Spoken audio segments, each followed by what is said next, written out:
Berita boom hari ini.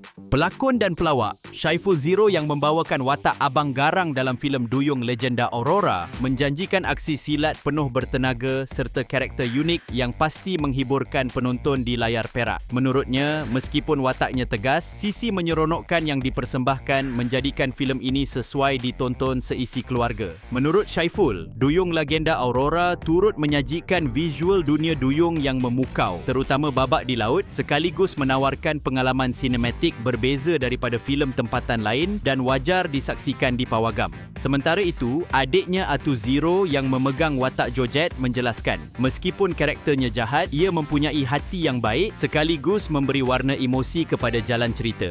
Mereka yang sebelum ini pernah berdepan konflik turut sanggup mengetepikan ego demi menjayakan projek ini, menjadikan filem tersebut lebih bermakna untuk ditonton oleh peminat. Untuk rekod, Duyung Legenda Aurora terus mencatat kejayaan dengan kutipan yang kini mencecah RM1 juta sejak ditayangkan di pawagam di seluruh negara pada 25 Disember lalu.